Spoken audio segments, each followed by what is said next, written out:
syarika lah, asyhadu anna Muhammadan abduhu wa rasuluhu la nabiyya ba'dah. Alhamdulillah, Bapak Ibu yang dirahmati. Nggak ada bapak-bapak yang saya lihat tadi ya. Ibu-ibu yang dirahmati Allah, bapaknya cuma satu, cuma saya sendiri. Ibu-ibu yang dirahmati Allah, wabil khusus yang saya hormati, Ibu Ferry Sedan, demikian pula Ibu Pengurus. Kurang jelas ya? Kurang jelas suaranya? Iya, suaranya kurang jelas, Ustadz. Oke, sudah tes. Kurang keras. Sudah jelas, Bu? Ya, alhamdulillah lumayan. Iya. Baik, kita lanjut ya.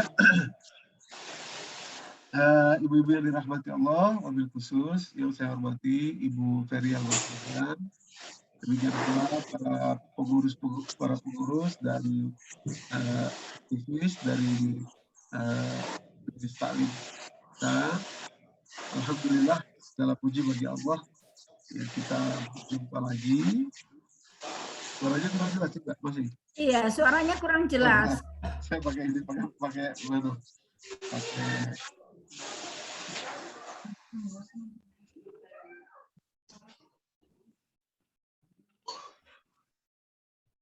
tes 1 2 3. Ya, ini keras. Baik. Mohon dibantu mute juga mungkin yang apa? Jadinya ya supaya lebih jelas. Monggo ibu-ibu di mute. Supaya lebih jelas suaranya. Baik. Alhamdulillah, ibu-ibu yang dirahmati Allah, kita bisa berkumpul lagi, bisa berjumpa lagi di kesempatan yang baik ini, ya. Dari semua waktu kita betul-betul sediakan waktu untuk Al-Quran, untuk tadabbur Al-Quran. Karena waktu-waktu inilah insya Allah yang justru akan menjadi penolong kita. Ya, jadi di kubur nanti, di akhirat nanti, ya, kita akan bersyukur karena kita pernah ngaji, ya, kira-kira begitu ya. Karena waktu-waktu pernah kita habiskan untuk mengaji. Insya Allah tidak banyak menyita waktu kita, tapi boleh jadi waktu-waktu inilah yang akan justru menyelamatkan kehidupan kita di alam berikutnya, insya Allah. Salat dan salam mari senantiasa kita sampaikan kepada junjungan kita, Nabi kita Muhammad Sallallahu Alaihi Wasallam. Demikian pula kepada seluruh keluarga, kepada seluruh sahabat beliau. Semoga kita betul-betul istiqomah. Nah, yang penting istiqomahnya ibu-ibu kita ini, ya. Dikit-dikit nggak apa-apa, yang penting terus, ya, istiqomah, terus belajar, terus mengamalkan, terus mendakwahkan nilai-nilai yang beliau Shallallahu Alaihi Wasallam tinggalkan untuk kehidupan kita di atas dunia ini. Mudah-mudahan sampai wafat kita terus berniat, ya, belajar, terus berniat mengamalkan, terus berniat memantaskan diri, ya, agar ikut kepada sunnah-sunnah beliau Shallallahu Alaihi Wasallam. Bapak Ibu, ada bapaknya nih, sudah saya lihat nih, Pak Ismu ini ya. Jadi Bapak Ibu yang dirahmati Allah, kita lanjutkan pembahasan kita, yaitu bagaimana menemukan rasa dalam membaca Al-Quran. Kalau tempo hari atau bulan yang lalu kita membahas bagaimana Albert Einstein, ya, pernah datang ke Jepang, ya, kemudian ada seorang bellboy di hotel di Jepang itu yang mendapatkan satu tulisan, ya, mengenai kebahagiaan, ya, kemudian tulisan itu dijual sampai laku 1,5 juta dolar, ya, padahal isinya cuma begitu saja. Nah, kesempatan ini kita akan membahas, insya Allah saya share di layar Bapak Ibu semua, ya Bapak Ibu semua. Ini dia yang kedua.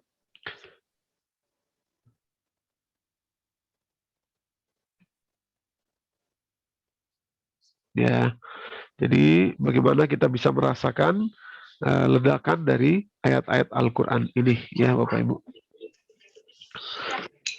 Mungkin bagi sebagian yang sudah pernah mengikuti kajian-kajian kami, mungkin sudah pernah mendapatkan pengantar materi ini, ya insya Allah nanti kita tambahkan beberapa hal yang bisa menambah kekuatan dari penjelasan atas materi-materi ini. Nah, ibu-ibu yang dirahmati Allah, bapak-bapak, ada sebagian bapak ya dan ibu.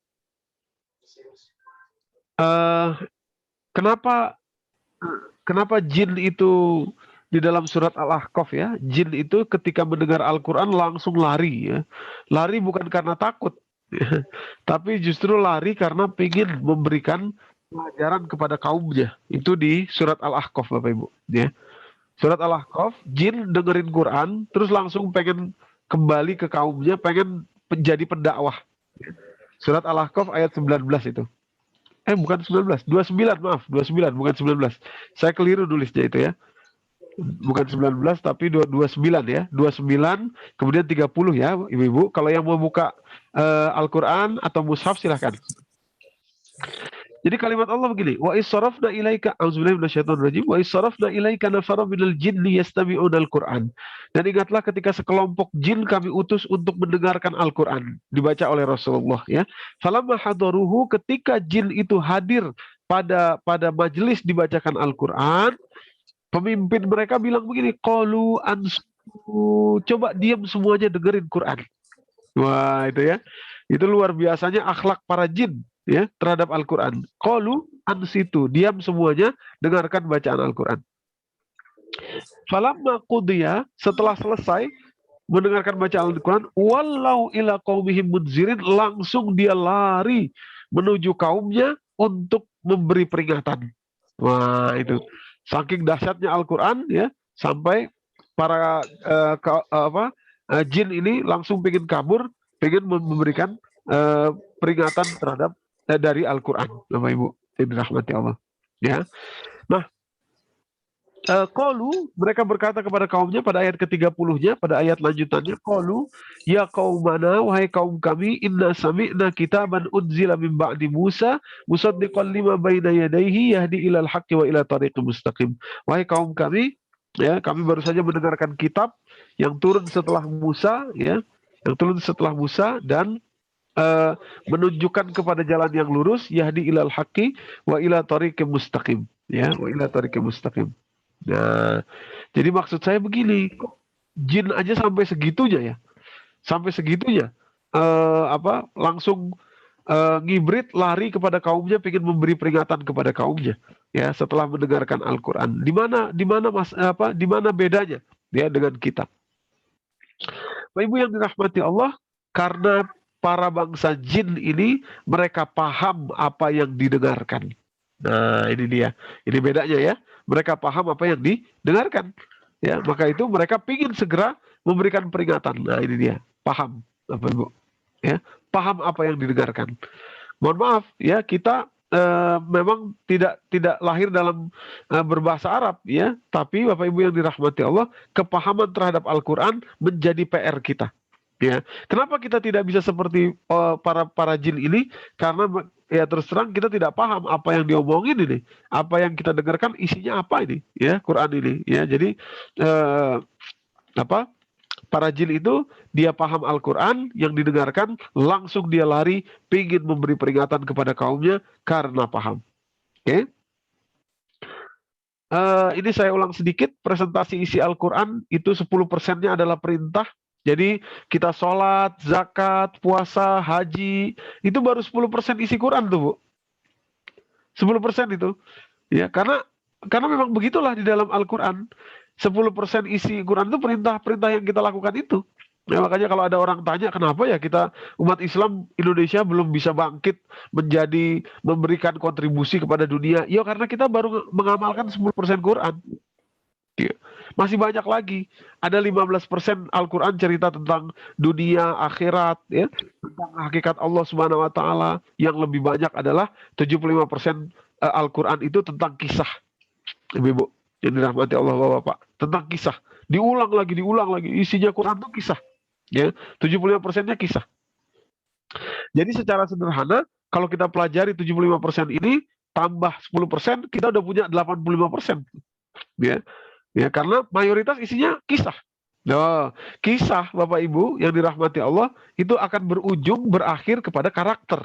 Karakter apa yang dijelaskan dalam kisah tersebut? Ya, diulang-ulang. Kenapa kok Allah ngoyo sekali sampai berulang-ulang kisah tersebut diangkat? Supaya apa? Supaya kita belajar ya dari kisah tersebut dan dari karakternya. Maka itu kalau kita tidak paham Quran bahaya nih. Ya, bahaya. Kalimat Allah Quran surat ke-6 ayat 25, Ibu-ibu, Bu, tolong tisu. Kalimat Allah adalah auzubillahi minasyaitonirrajim wa minhum may yastami'u ilaik wa ja'alna 'ala qulubihim akinnatan ayyafqahuhu. Di antara orang-orang kafir Quraisy ada yang mendengarkan Al-Qur'an dibacanya langsung oleh Rasulullah. Bayangkan loh ya. Dibaca langsung oleh Rasulullah ya Ibu-ibu. Dengar bacaan Quran dibaca langsung oleh Rasulullah. Tapi wa ja'alna 'ala qulubihim akinnatan ayyafqahuhu, tapi kami jadikan di dalam hati mereka itu tutupan, sumbatan supaya mereka tidak paham. Ya, supaya mereka sampai tidak paham apa yang didengarnya itu. Nah, yafqahun diambil dari kata faqaha di dalam bahasa Arab. Ini kalau Ibu lihat di layar ada tulisannya faqaha. Faqaha itu artinya paham. Ya, paham nih ya, faqaha artinya paham, ayyafqahuhu, supaya orang itu tidak paham, kata Allah. Orang-orang kafir Quraisy mereka dengar Quran tapi Allah bikin tidak paham ya, itu ya. Lah, jangan sampai Bapak Ibu yang dirahmati Allah, jangan sampai ini juga terjadi kepada kita gitu ya. Mayoritas yang kita dengerin itu Quran tapi kita nggak paham. Ya, bukan berarti loh kita harus belajar bahasa Arab Ustadz sampai ini, bukan begitu. Tapi kita harus memahami sebagian besar dari ayat-ayat Al-Qur'an ya, Bapak Ibu yang dirahmati Allah. Disitulah kita mendapatkan rasanya ya. Ledakannya bahkan ya. Saya mengambil kata ledakan ya, ayat Al-Qur'an itu. Oke, pelan-pelan kita masuk ya, mudah-mudahan Allah izinkan kita memahami dan diskusi bersama sore hari ini. Nah, begini Bapak Ibu, pada tanggal 26 Juli 1945 ya, di Potsdam, di sebuah kota kecil di Jerman itu, 3 orang ini berkumpul, ini Joseph Stalin, kemudian Harry Truman dan Winston Churchill, ya sekutu Amerika. Berkumpul di Jerman untuk mengumumkan kemenangan mereka atas Jerman, sekaligus mengumumkan ultimatum kepada Jepang yang merupakan satu-satunya sekutu dari Jerman harus menyerah.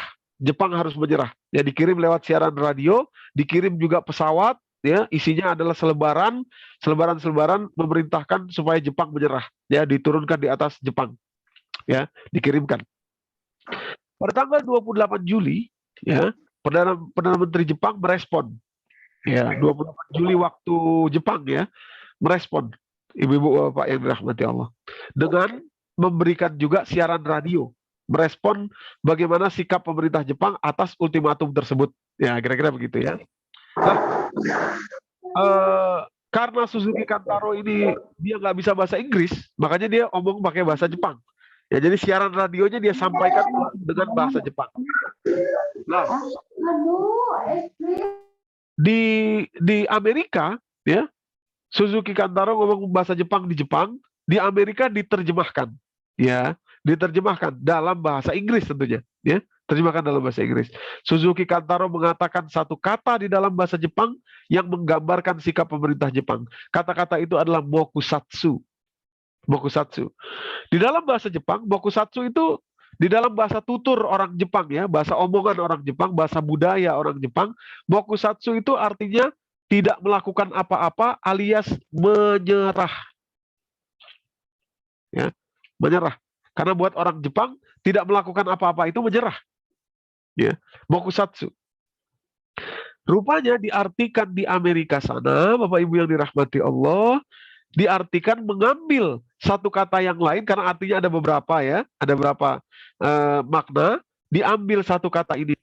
Nah, yang saya merah ini diartikan sebagai ignore. Ignore dalam bahasa Inggris, bahasa tutur orang Inggris, bahasa tutur orang Amerika apalagi, ini konotasinya buruk nih, ignore ini. Ya, karena ignore itu mengabaikan. Ya. Kalau dalam bahasa Indonesia kira-kira masa bodoh dah. Nah, gitu. Itu ignore. Ibu-ibu Bapak yang dirahmati Allah. Padahal dalam bahasa tutur orang Jepang menyerah.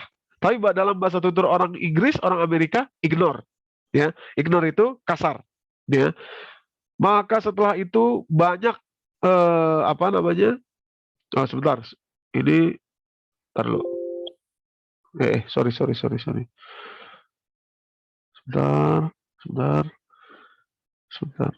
Kok keliru? Sebentar ya, Ibu.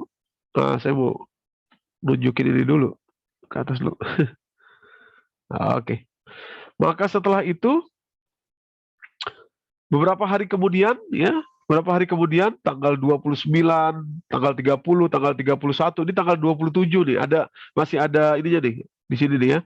27 Juli 1945. Ya, ini koran yang terbit di Amerika ya. Koran yang terbit di Amerika masih ada tanggalnya tuh 27 Juli. Ya. Headline-nya mengatakan Japan ignores. Japan ignores nih, ya, headline-nya nih. Ya. Jepang menolak ultimatum Potsdam ya untuk menyerah. Itu ya. Dari kata-kata mokusatsu tadi itu, Jepang menolak, ignores, ya, yang diambil kata-kata ignores karena mokusatsu tadi. Bapak Ibu yang dirahmati Allah. Akhirnya ya, karena dianggap menolak ini, ya, karena dianggap ignoring ini, ya, tanggal 6 Agustus dikirimkanlah di atas kota Hiroshima ya bom atom yang terkenal itu, Bapak Ibu yang dirahmati Allah. Habis luluh lantak semuanya. 3 hari kemudian ya disusul dengan bom atom yang dikirimkan di atas kota Nagasaki, Bapak Ibu yang dirahmati Allah. Ya. 3 hari kemudian atau tepatnya tanggal 9 Agustus 1945. Berapa total jiwa yang meninggal? Berapa total orang yang meninggal? Kurang lebih dalam catatan resmi sekitar 200.000 jiwa. Itu catatan resminya ya. Kalau yang tidak resmi tentu saja lebih banyak, Bapak Ibu yang dirahmati Allah. 200.000 jiwa meninggal. Ya. Kejadian itu mengubah wajah sejarah sampai saat ini. Dulu kita sama-sama tahu ada produk sabun namanya B29. Ya. Kalau belum pakai sabun B29 belum bersih tuh cucian tuh ya dulu tuh ya. Mengambil dari nama pesawat yang membawa bom itu yaitu Boeing 29. Nah, itu. Jadi dampaknya sampai kemana-mana, sampai ke Indonesia, sampai ke seluruh dunia, sampai hari ini. Nah, tapi Bapak Ibu yang dirahmati Allah, ya, banyak sekali para ahli yang berargumentasi bahwa bom atom Hiroshima dan Nagasaki sebetulnya adalah tragedi salahnya translasi, salah terjemah dari bahasa Jepang kepada bahasa Inggris. Karena salah terjemah, makanya dianggap tidak mau menyerah, padahal mau menyerah, sudah pingin menyerah, ya, sudah tidak mau melawan lagi. Tapi karena salah terjemah, maka diartikan ignoring tadi itu, ignores, ya, ignores. Akhirnya terjadilah bom atom Hiroshima Nagasaki. Sampai hari ini banyak para ahli bahasa, ahli sejarah yang berargumentasi bahwa bom atom itu adalah mokusatsu tragedi, ya, tragedi mokusatsu, ya, bukan tragedi perang, tapi tragedi salah translasi, Bapak Ibu. Nah, Bapak Ibu yang dirahmati Allah, Al-Qur'an ini, ya, Al-Qur'an ini memang dia turunnya dalam bahasa Arab. Sementara kita orang Indonesia, sejak kecil kita bahasa Indonesia. Bapak Ibu yang dirahmati Allah, otomatis ada proses translasi di situ. Ada proses menerjemahkan dari bahasa Arab ke dalam bahasa Indonesia. Ya, dan rupanya dalam proses penerjemahan ini kita dapati banyaknya kekurangan makna, Bapak Ibu yang dirahmati Allah. Nah, ini yang akan kita bahas untuk bisa merasakan ledakan ayat Al-Quran setiap kali kita membacanya. Ya. Contoh, saya ambil contoh. yang sudah sangat mahfum, yang sudah sangat masyhur, terkenal, ya, yaitu Quran surat 55, surat maaf, surat 55, surat Ar-Rahman. Bapak Ibu yang dirahmati Allah, saya yakin ibu-ibu kenal betul surat ini, surat Ar-Rahman, ya, 55. Ada 31 kali ayat diulang dalam surat Ar-Rahman ini. 31 kali, ya. Apa ayatnya? Yaitu fabi ayyi alai rabbikuma tukadziban. Nah, ini dia. Saya merahin nih rabbikuma tukadzibannya. Ya. Coba deh ibu-ibu yang pegang mushaf tolong buka mushafnya. Kalau yang pegang mushaf ada terjemahnya tolong buka. Coba lihat artinya apa di situ. Coba lihat artinya, ya. Saya mengambil arti ini dari maka nikmat Tuhan kamu yang mana yang kamu dustakan ini nih, yang artinya ini ibu-ibu saya ambil dari terjemahan di internet. Coba ibu-ibu yang pegang terjemahan coba buka artinya apa. Coba kalau boleh ada satu orang yang membacakan terjemahannya artinya apa. Kan ada 31 Maka nikmat Tuhanmu yang manakah yang kamu dustakan? Baik. Terima kasih Ibu. Jadi maka nikmat Tuhanmu yang mana yang kamu dustakan, ya. Itu pasti saya yakin rata-rata artinya itu. Artinya itu. Ibu-ibu yang dirahmati Allah, Bapak-bapak semua, ini nih terjemahannya keliru nih. Kenapa keliru? Karena kata-kata kuma, ibu-ibu, Bapak-bapak, kata-kata kuma ini adalah domir, kata ganti itu dalam bahasa Arab domir, kata ganti untuk dua individu, ya, kata ganti dua individu. Tadi kalau diartikan maka nikmat Tuhanmu yang mana yang kamu dustakan, seolah-olah satu individu, ya toh, seolah-olah satu individu, atau mungkin individu yang banyak. Padahal kata-kata kuma itu spesifik artinya dua individu. Contoh, ambil contoh, Quran surat 58. Ya, geser sedikit, tadi 55 juz 27, sekarang awal juz 28, yaitu surat 58, ayat yang pertama. Paling atas. Kalimat Allah di situ, ayat pertama di situ, ada kata-kata kuma juga di situ, ya. Qad sami Allahu qaulan lati tujadiluka fi zawjiha wa tashtaki ila Allah wallahu yasma'u tahawurakuma. Nah, itu kalimatnya. Tahawurakuma, ya. Anehnya, ya, dalam ayat ini sama-sama ada kata kumanya. Tadi kuma di fabi ayyala rabbikuma, sekarang wallahu yasma'u tahawurakuma, sama-sama ada kata kumanya, tapi yang di sini artinya benar, yaitu kamu berdua. Kamu berdua. Persis. Ya, kamu berdua. Padahal tadi di Ar-Rahman nikmat Tuhan kamu. Iya. Iya, kamu, sekarang kamu berdua. Nah, mestinya ibu-ibu, bapak-bapak yang dirahmati Allah, fabi ayyi ala'i rabbikuma tukadziban ini mestinya artinya kalau ngikut bahasa Arab artinya adalah maka nikmat Tuhan kamu berdua yang manakah yang kamu berdua dustakan. Nah, jadi beda sekali toh. Kamu berdua dengan kamu tuh beda sekali. Beda sekali. Langsung muncul di kepala kita pertanyaan, loh, yang dimaksud berdua ini siapa? Nah, yang dimaksud berdua siapa? Kok berdua ya? Kok agak ini ya? Kok agak beda ya? Kok siapa berdua itu? Nah, itu langsung membuat kita belajar bahwa yang dimaksud berdua itu sebagaimana yang dijelaskan panjang lebar dalam surat ini, surat Ar-Rahman ini, yaitu golongan jin dan manusia. Nah, gitu. Makanya kadang-kadang umat Muslim ini, wabil khusus umat Muslim Indonesia, sikapnya terlalu berlebihan, takutnya terhadap jin, lebay. Kenapa? Salah satunya karena kita tidak belajar dari surat Ar-Rahman. Gitu. Ya. Ibu-ibu yang bilang, kenapa? Karena kata-kata Rabbikuma tidak diartikan dengan tepat, dengan benar, maka nikmat Tuhan kamu berdua yang manakah yang kamu berdua dustakan. Ini saya mau sampaikan, tadi mokusatsu, artinya dari arti beda saja bisa menyebabkan ledakan bom atom, Bapak Ibu. Sampai 200.000 orang meninggal itu. Ya, gara-gara salah mengartikan. Salah mengartikan. Ya. Lah ini Quran, ya, petunjuk kita, petunjuk jalan kita. Gitu ya, petunjuk jalan kita, dan kita sudah saatnya betul-betul kritis. Kenapa? Karena kok kita membaca Quran nggak ada rasanya ya, gitu ya. Kok kita membaca Quran nggak ada getarannya ya.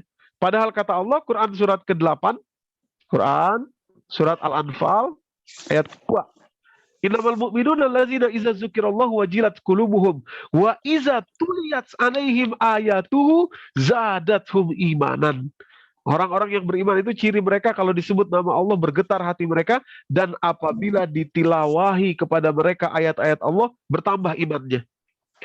Dulu saya sering tanya sama diri saya sendiri, loh kok saya nggak nambah iman ya, baca Quran tapi kok nggak nambah iman gitu ya, kok nggak ada rasanya ya. Ya. Rupanya karena tidak paham maknanya, kalaupun baca terjemahannya banyak yang keliru sehingga tidak wow Al-Quran itu di dalam benak kita, di dalam pemahaman kita. Ibu-ibu, bapak yang dirahmati Allah. Oke, nah, kita lanjut. Nah, sambil contoh satu begini, ya. Ini bagaimana Al-Quran itu wow-nya tuh. Saya ambil beberapa contoh. Insya Allah mudah-mudahan Allah izinkan kita bahas sore hari ini.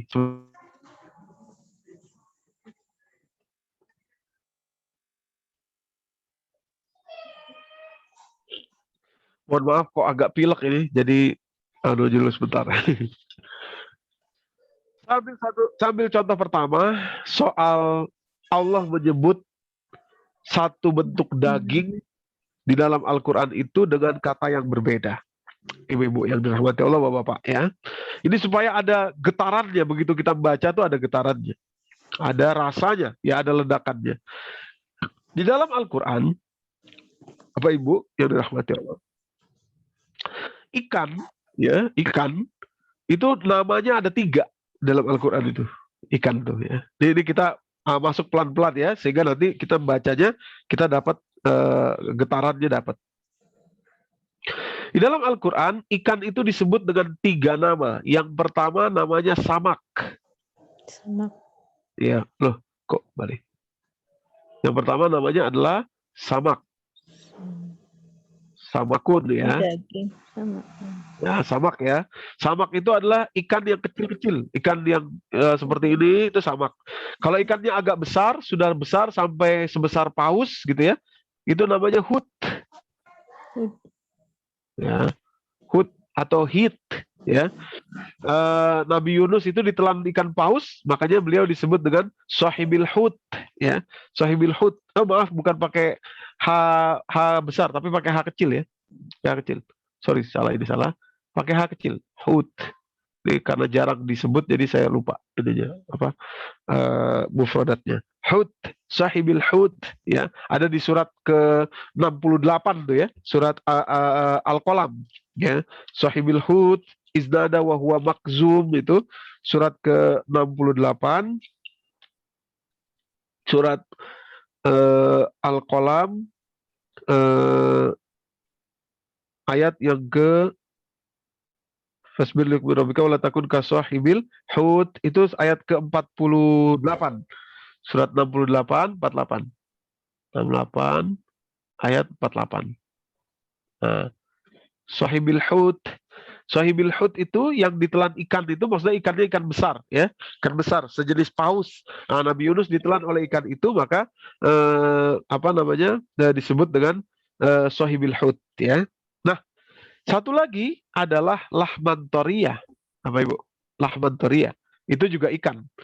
Ya, samak dan hut di dalam bahasa Arab, di dalam terminologi Al-Quran, ini jenis ikan ya, jenis ikan.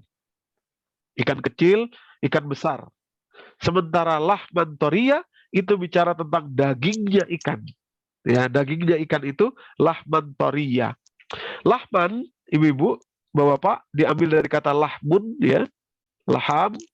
Lahmun yang artinya adalah daging. Ya, semua daging itu laham. Ya, jamaknya luhum ya. Laham. Cuma di dalam Al-Qur'an hanya daging ikan saja yang disebut dengan kata-kata lahman toriyah. Sementara toriyah sendiri artinya adalah sesuatu yang segar, sesuatu yang lembut, Nah, itu ya, sesuatu yang segar, sesuatu yang lembut. Nah, itu toria di dalam Al-Quran. Jadi lahman toria, daging yang segar, daging yang lembut. Nah, gitu ya. Kalau yang lain namanya lahmul. Ya.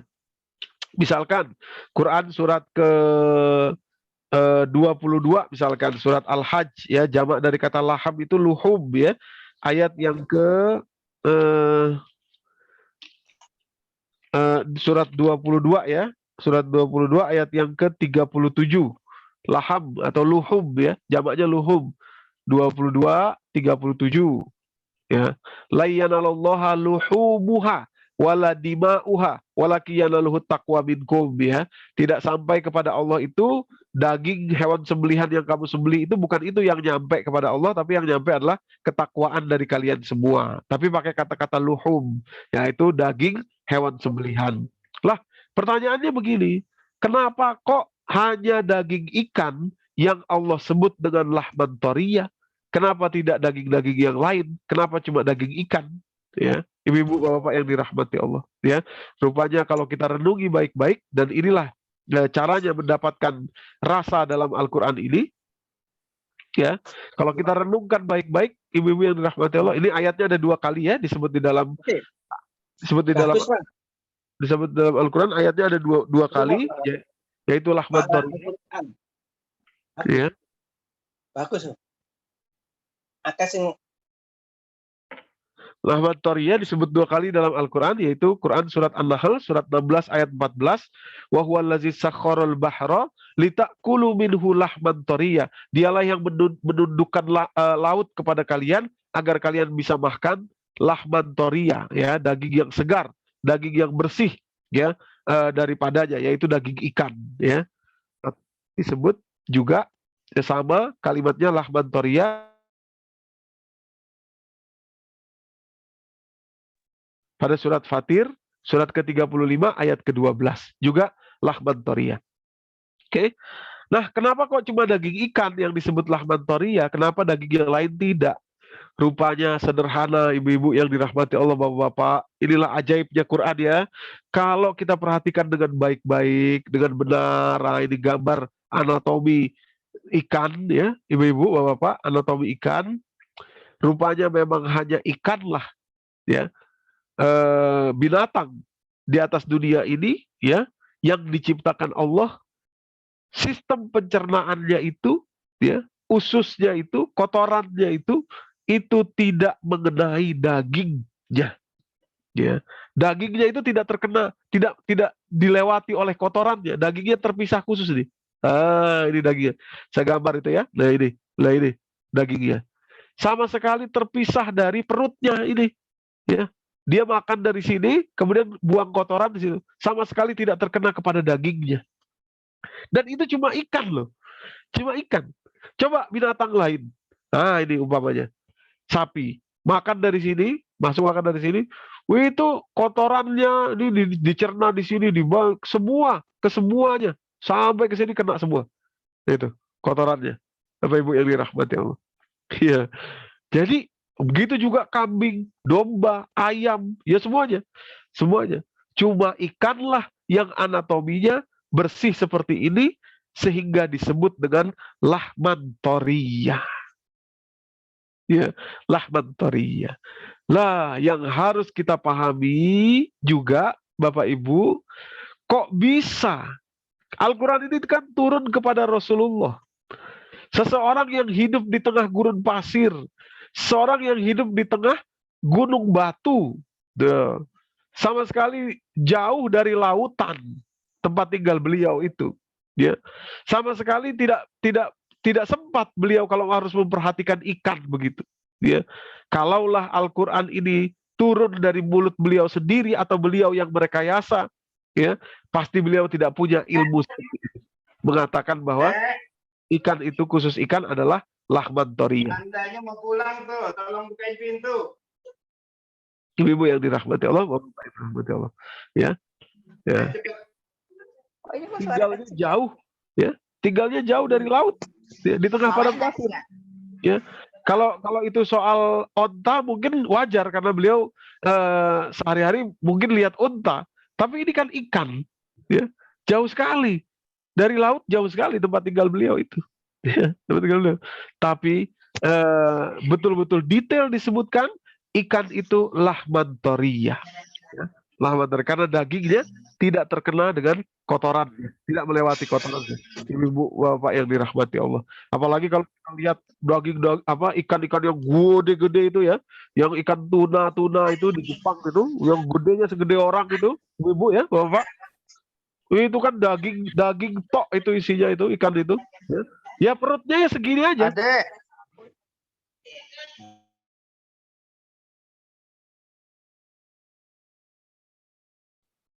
Oke, ya perutnya ya segitu aja. Dagingnya segitu banyak ikan tuna itu, ibu-ibu yang dirahmati Allah, perutnya segitu. Dan sama sekali tidak terlewati kotoran dagingnya itu. Ya, sehingga dia bersih, betul-betul bersih, segar.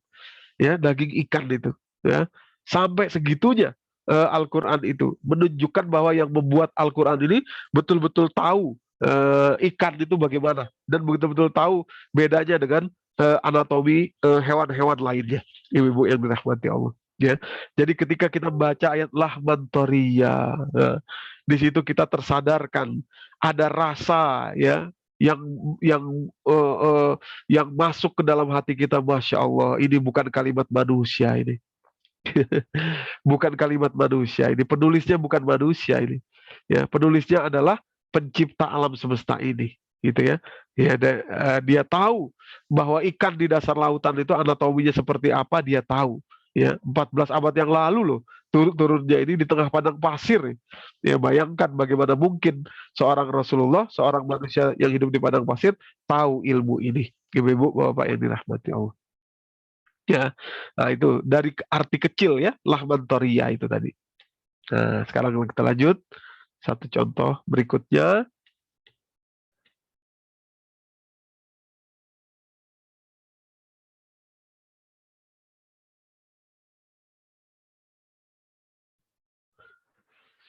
Oke, nah eh, yang kedua adalah keajaiban tentang waktu sahur.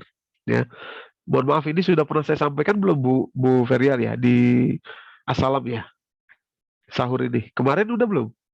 Belum. Belum ya? Oh, baik. Saya agak lupa, keliru di sini apa di sana. Baik. Yang kedua adalah keajaiban waktu sahur, ibu-ibu bapak. Ya, jadi sahur itu, ibu-ibu bapak, ya di dalam Al-Quran itu disebutkan 3 kali, ya 3 kali. Tapi hanya 2 yang itu betul-betul mengacu kepada apa yang harus dilakukan di waktu sahur. Ya, jadi sahur itu bukan makan sebetulnya. Ya, kalau kita kan selama ini misalkan bulan Ramadan itu ya, kamu sahurnya apa semalam? Nah, itu. Artinya tuh tanyanya, kamu makannya apa semalam gitu. Oh, pakai rendang umpamanya atau pakai semur umpamanya. Padahal sahur itu bukan makan tapi durasi waktu. Ya, durasi waktu. Disebut 3 kali, ini kita kutip 2 karena yang satu pada surat ke 54 itu surat Al-Qamar itu ketika Nabi Lut diselamatkan oleh Allah beserta dengan anak-anaknya, yaitu di waktu sahur juga. Nah, yang sama ada petunjuknya sisa 2, yaitu surat Az-Zariyat surat 51 juz yang 26 ayat ke-18 dan surat ketiga ayat 17. 51 18 3 17 ya. Ibu-ibu yang dirahmati Allah, Bapak-bapak sekalian. Kalimat Allah di surat Az-Zariyat ayat ke-18, wabil ashar, ashar jamak dari kata sahar, sahar itu sahur ya, waktu, jamaknya adalah ashar. Wabil ashari hum yastaghfirun, mereka beristighfar. Sahur istighfar. Loh, gitu ya. Sahur istighfar. Begitu juga surat ketiga Ali Imran ayat ke-17. Ya. As-sabirin was-sadiqin wal qanitin wal munfikin, ini bercerita tentang karakter orang yang masuk surga. Seorang sabar, orang sidik, ya, orang taat, qanitin, wal munfikin, orang yang berinfak, dan yang terakhir wal mustaghfirina bil ashar, orang yang terbiasa beristighfar, mohon ampun di waktu sahur. Ya, waktu sahur. Sama ya, sama. 5118, 317 sama. Sahur istighfar. Sahur istighfar. Nah, itu ya. Nah, jadi kita temukan polanya sahur dan istighfar ya, sahur dan istighfar. Sahur dan istighfar. Nah, Bapak Ibu yang dirahmati Allah, rupanya ya, ini luar biasa. Kenapa sahur itu disuruhnya istighfar kita ya? Nah, ini hadisnya dulu bahwa sahur itu bukan makan tapi durasi waktu. Lah kalau makannya di waktu sahur untuk supaya puasanya besok enak, nah itu dapat barokah. Jadi makannya itu di waktu sahur, jadi makan sahur, ya. Tapi bukan bukan aktivitas makannya, tapi waktunya makan di waktu sahur maksudnya begitu. Nah, ini hadisnya. Jadi waktu sahur itu kapan? Waktu sahur itu kira-kira menurut hadis ini dari sahabat Zaid bin Sabit yang pernah ikut sahur bersama Rasulullah, ikut makan dalam waktu sahur bersama Rasulullah. Ketika ditanya, jadi sahur itu waktunya kapan sih? Nah, karena dulu nggak ada jam tangan ya, nggak ada jam dinding dulu, maka ngitungnya pakai ayat Quran. Kira-kira yang namanya waktu sahur itu kira-kira adalah 50 baca Al-Quran secara tartil 50 ayat kurang waktu subuh ke waktu subuh. Jadi subuh, azan subuh kurang kira-kira 50 ayat. Kalau satu ayat dibaca 1 menit, kira-kira 50 menit kurang ke azan subuh. Ya, umpama sekarang kalau di Jakarta ya, kalau di Jakarta azan subuh 4.27 atau 4, katakan biar gampang hitungnya 4.25. 4.25 sekarang kalau di Jakarta. Berarti yang namanya sahur itu mundurkan 50 menit. Nah, mundurkan 50 menit. Ibu-ibu yang dirahmati Allah, Bapak-bapak. Ya, itulah waktu sahur yang ideal. Berarti kira-kira sekitar jam 3.20 lah. Ya, kira-kira begitu. 3.20, setengah 4 sampai 4.25. Itulah waktu sahur. Waktu sahur. Loh, tapi kenapa kok khusus suruh istighfar di waktu sahur itu? Ya, kenapa begitu? Ya, kenapa nggak yang lain? Lah, rupanya ini berkaitan betul-betul dengan sistem tubuh kita, ya, sistem tubuh kita, yaitu sistem endokrin yang ada di dalam tubuh kita. Jadi kan sistemnya ada 2, yaitu sistem saraf, ya, nervous system dan endokrin system. Ya, endokrin system itu sistem yang diwakili oleh kelenjar-kelenjar yang ada di dalam tubuh kita, ya, mulai dari kelenjar hipotalamus di atas, kelenjar pineal, kelenjar pituitari, sampai kelenjar adrenal, kelenjar pankreas, ya, kelenjar ovarium, kelenjar testis, ya, yang ada di dalam tubuh masing-masing kita. Coba Ibu yang dirahmati Allah. Nah, komunikasinya, kelenjar-kelenjar ini komunikasinya melalui apa yang dikenal dengan istilah hormon atau neurotransmitter. Ada 2 jenisnya ya. Nah, di antara hormon-hormon ini Bapak Ibu yang dirahmati Allah, ada satu hormon yang sangat sakti, namanya adalah hormon melatonin. Sebenarnya semua hormon ini luar biasa. Insulin itu juga termasuk hormon diproduksi oleh kelenjar pankreas, ya. Adrenalin diproduksi oleh kelenjar adrenal atau epinefrin, sama itu namanya itu ya. Dopamin, serotonin, oksitosin, endorfin, ya. Itu juga hormon-hormon yang diproduksi oleh berbagai kelenjar kita, dari hipotalamus ke kelenjar pituitari, bergabung dia dengan kelenjar adrenal, ya, itu bisa memproduksi hormon namanya kortisol, ya, dan lain sebagainya. Tapi di antara semua itu ada satu hormon yang kelihatannya paling sakti, sangat sakti, namanya adalah melatonin, Bapak Ibu yang dirahmati Allah. Melatonin itu sakti, dia bisa membunuh kanker, ya, bisa melawan kanker, bisa mengobati kanker, bahkan ada terapi melatonin sekarang berkembang, bukan radioterapi, bukan kemoterapi bagi penderita kanker, tapi terapi melatonin, ya, itu luar biasa. Melatonin itu bisa meningkatkan imun sistem tubuh kita, bisa menjadi antioksidan, anti radikal, ya, melawan kanker, bisa meremajakan sel-sel tubuh kita, bisa meremajakan struktur deoksiribonukleatik asid kita atau DNA dan lain sebagainya, ya, Bapak Ibu. Nah, Bapak Ibu yang dirahmati Allah, ya, Tapi ini dia, di sini kita masuk ke dalam wow-nya ya. Tapi yang namanya hormon melatonin itu, Bapak Ibu yang dirahmati Allah, memang ada sekarang obat-obat melatonin gitu ya, yang diciptakan oleh manusia, ya. Akan tetapi tentu saja tidak sama seperti melatonin yang diproduksi oleh tubuh kita sendiri. Produksi melatonin dalam tubuh kita ini adalah diagram circadian rhythm, circadian clock, Bapak Ibu, jam internal tubuh kita. Itu melatonin diproduksi mulai jam 9 malam kira-kira, atau kurang lebih jam setengah 9 lah ya. Ini secara umum ya, ini dibuat secara umum nih waktunya ini ya.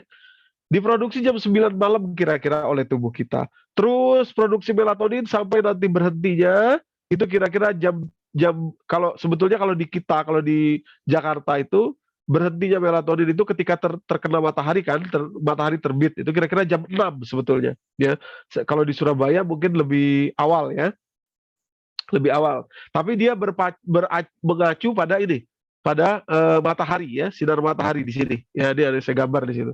Pada sinar matahari. Begitu kena sinar matahari, berhenti melatoninnya.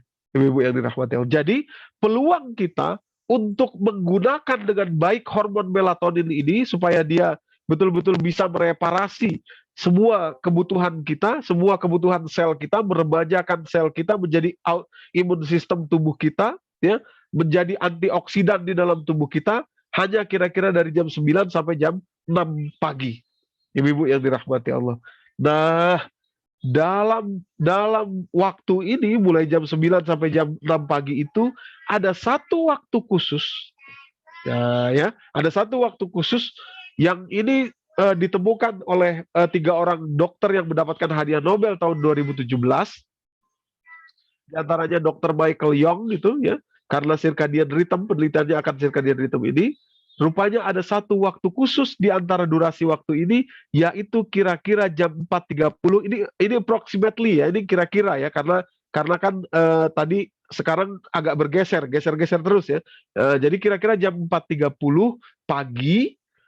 Mungkin kalau sekarang karena subuhnya lebih awal, otomatis waktu syuruknya juga ketarik lebih awal, waktu matahari muncul itu ketarik lebih awal, kira-kira berarti mundur itu ya. Kira-kira Bapak Ibu yang dirahmati Allah, persis dalam nama Al-Quran, waktu yang dimaksud ini, waktu khusus ini adalah waktu sahur. Sahur. Tadi 50 menit sebelum azan subuh. Kenapa waktu ini khusus? Kenapa tidak ada waktu lain dalam 24 jam biological clock kita, jam biologis tubuh kita? Kenapa? Karena di waktu inilah temperatur dalam tubuh kita, temperatur di dalam, bukan di luar ya. Kalau di luar bisa di setel pakai AC. Ini temperatur dalam tubuh kita, organ tubuh kita sedang rendah-rendahnya. Ibu-ibu, bapak-bapak yang dirahmati Allah. Paling rendah temperatur dalam tubuh kita itu pada saat ini. Dan terkhusus hanya saat itu. Ya, terkhusus hanya saat itu. Ya. Dan ibu-ibu yang dirahmati Allah, ketika temperatur tubuh rendah ini, ya, ketika itulah organ dalam tubuh kita dapat menyerap yang namanya hormon melatonin untuk digunakan sebagai kepentingannya tadi, imun sistem, antioksidan, melawan zat kanker, meremajakan DNA, ya, meremajakan sel-sel yang lain di dalam tubuh kita. Ibu-ibu yang dirahmati Allah. Coba saya ada dulu deh, saya buka ini ya. Saya buka ini supaya lebih jelas sedikit. Ini saya buka, ini ada website. Aduh, maaf.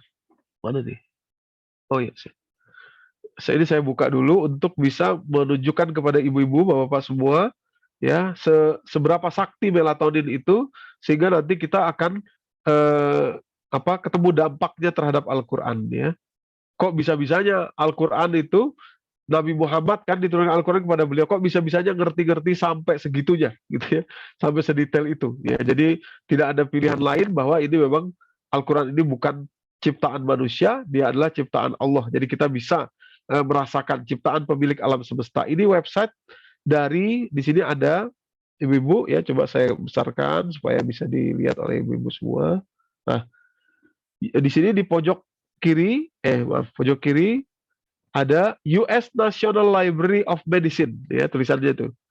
US National Library of Medicine. Jadi ini website yang dikelola oleh kira-kira kalau di kita itu Departemen Kesehatannya Amerika lah. Nah, ini perpustakaan jurnal-jurnal ilmiah, jurnal-jurnal penelitian yang sudah melalui atau melewati hasil cek, ya muncul di sini jurnal-jurnal tersebut.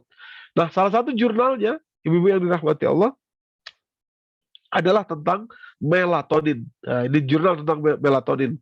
Therapeutic Application of Melatonin. Jadi terapi melatonin. Ya. Dijelaskan di sini luar biasa melatonin itu. Nah, ini saya cepat saja. Melatonin bisa memperbaiki sleep disorder. Ya. Sleep disorder itu kebanyakan tidur, sleep disorder. Kurang tidur, sleep disorder. Tidurnya tidak nyenyak juga sleep disorder. Habis bangun tidur kok capek, nah itu sleep disorder. Kemudian memperbaiki circadian rhythm tadi udah, memperbaiki jet lag ya. Kemudian, nah melatonin itu sebagai antioksidan, ibu-ibu yang dirahmati Allah. Nih kalimatnya, melatonin is a very potent free radical recipient and general antioxidant. Ya, melatonin itu adalah antioksidan yang free radikal, ya, bebas dari radikal dan sangat kuat, ya, antioksidan yang sangat kuat. Jadi dia antioksidan alami dari tubuh kita. Nah, melatonin bisa mencegah kanker, ya, menjadi proteksi dari karsinogenesis atau pertumbuhan sel-sel kanker, ya, karsinogenesis itu, dan juga bisa mengobati kanker bagi orang yang sudah terkena kanker. Ya, sekarang ada terapi yang lebih kesempatan sembuhnya lebih besar, namanya melatonin terapi, Bapak Ibu. Nah, ini dia di kalimatnya, hasil penelitian. The effect, ya, melatonin ini diinvestigasi kepada 1.440 pasien dengan yang memiliki kanker progresif atau kanker ganas, ya, kanker ganas. Diteliti kepada 1.440 pasien ini, ya. Ini, maaf. Nah, Bapak Ibu yang dirahmati Allah, jadi hasil penelitiannya luar biasa, ya. Di sini ada kalimat persentase, nih, persentase pasien yang stabil kankernya, ya, dan survive dari kanker lebih tinggi pada pasien-pasien yang menerima melatonin terapi daripada pasien yang menerima hanya suportif terapi lainnya seperti kemoterapi, ya, radioterapi, kemoterapi dan lain sebagainya. Ya, itu ya. Jadi terapi melatonin lebih banyak peluang sembuh 1.440 pasien tadi itu.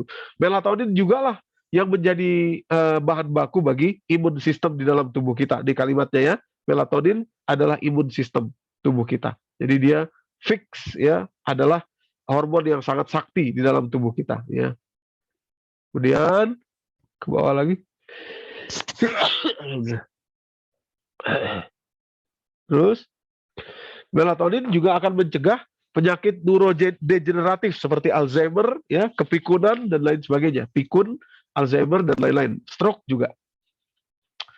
Nah, melatonin, Bapak Ibu yang dirahmati Allah, harus diterima sebagai reseptor di dalam tubuh kita. Nah, itu istilahnya dalam ilmu kedokteran MT1, MT2, ya. Itu adalah organ-organ di dalam tubuh kita yang menerima zat hormon melatonin tadi itu, ya. Hormon melatonin tadi itu. Jadi melatonin itu diterima di retina mata kita, di pembuluh otak kita, otak kita, di kelenjar pituitari, di kelenjar ovarium bagi ibu-ibu, kemudian di ginjal, ya, di vaskulatur sistem kita, di imun sel tubuh kita, kemudian di pankreas kita, dia bekerja, ya, semuanya kepada itu semua. Nah, kembali lagi tadi pembahasan ini kita, kembali lagi.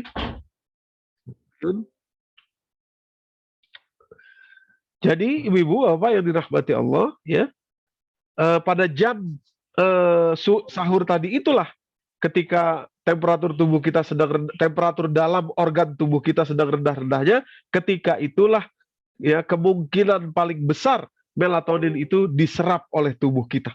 Ya, itu ya. Ibarat sebuah mobil, kalau lagi panas-panasnya, ini mesin mobil lagi panas-panas, itu tidak bisa direparasi. Ya, mobil kalau panas itu, ibu-ibu yang dirahmati Allah, Bapak, ya, kalau radiatornya kita buka bisa sembur, bisa menyembur itu. Harus tunggu dinginnya dulu supaya bisa diganti olinya, supaya bisa diganti businya, gitu. Nah, demikian pula organ tubuh kita ini ketika dia rendah temperatur dalamnya itu, ibu yang dirahmati Allah tadi, MT1, MT2 itu, ketika itulah hormon melatonin yang diproduksi dari jam 9 sampai kira-kira matahari terbit ini, disitulah peluang terserapnya ketika waktu sahur. Nah, itu ya. Cuma ini luar biasa ya, Al-Quran itu mengkhususkan waktu sahur.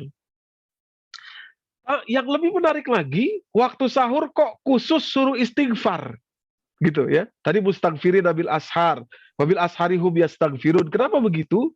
Karena rupanya ibu-ibu yang dirahmati Allah dengan beristighfar, ini kembali sini, dengan beristighfar kita sedang mengaktifasi, sedang menjalankan, sedang menghidupkan bagian otak kita yang namanya hipotalamus. Ini dia hipotalamus yang dia bertanggung jawab, ini ya, fear, ini fear, di sini ada kalimat fear.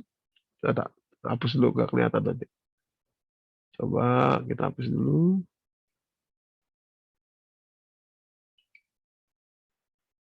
Wah, sudah hapus. Sudah.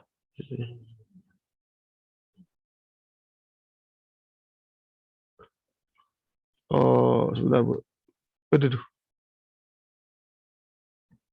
Tuh. Nah, hipotalamus ini, ibu bapak yang dirahmati Allah, bertanggung jawab akan rasa takut, ya. Jadi begitu rasa takut terhadap Allah kita aktifasi pada jam sahur itu, ya, rupanya hipotalamus juga lah yang bertanggung jawab untuk suhu di dalam tubuh kita atau menjadi termostat tubuh kita nih, dia. Body temperature control itu ada di hipotalamus, ya, bagian otak yang sama terhadap rasa takut. Sederhananya, ketika kita istighfar dengan betul-betul di waktu sahur, kita sedang mengaktifkan hipotalamus. Ketika itu juga hipotalamus akan mengontrol temperatur tubuh kita tetap berada di temperatur yang rendah. Nah, itu ya. Karena dengan temperatur yang rendah itu memungkinkan tubuh kita, organ dalam tubuh kita untuk menyerap hormon melatonin tadi sebagai neurotransmitter, ya, dan pada gilirannya dia akan memperbaiki, mereparasi organ-organ di dalam tubuh kita. Ibu-ibu yang dirahmati Allah. Jadi luar biasa, sedetail itu Al-Quran tahu sampai ke dalam waktu sahur, dan perintahnya khusus untuk beristighfar. Rupanya tidak sekedar cuma sahur makan saja, tapi di situ kita beristighfar akan membuat tubuh kita menyerap hormon melatonin, dan itu dampaknya luar biasa. Imun sistem, antioksidan tadi sudah kita bahas dengan jelas, ya, dampaknya kepada tubuh kita. Jadi mengamalkan ayat ke-18 surat ketiga dan ayat ke-17 surat ke-51 ini, ibu-ibu yang dirahmati Allah, surat Az-Zariyat surat 51 ayat 18, surat Ali Imran surat 3 ayat 17, yaitu bangun di waktu sahur dan beristighfar setakut-takutnya kepada Allah kita di situ.